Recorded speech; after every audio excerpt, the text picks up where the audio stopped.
Dumoble yung bayad ko sa travel tax.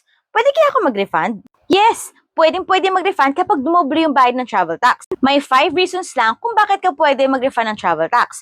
Una, OFW ka. Pangalawa, na-offload ka.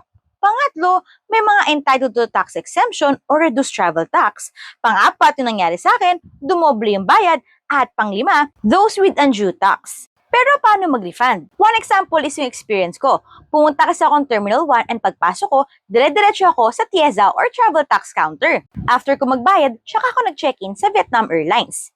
Noong binigay ko yung resibo ko sa Vietnam Airlines, ang sabi, ma'am, doble na yung travel tax mo. And sabi niya, kunang ko to ng picture itong screen niya, and ipakita ko sa TIEZA officer para ma-refund yung travel tax ko. Sayang din yung 1,620, no? Pagdating ko sa TIEZA, binigyan ako ng form. And ito yung form. Ayan, sinagutan ko siya. After ko ma-accomplish, binalik na sa akin yung pinambayad ko na 1,620 pesos. Ganun lang siya kadali. Pero what if hindi mo alam na meron ka palang dobleng bayad and after a while mo na siya nakita? Pwede ka pa mag-refund within 2 years from the date of travel tax payment. Ganun lang din siya kadali. Okay? We hope this helps!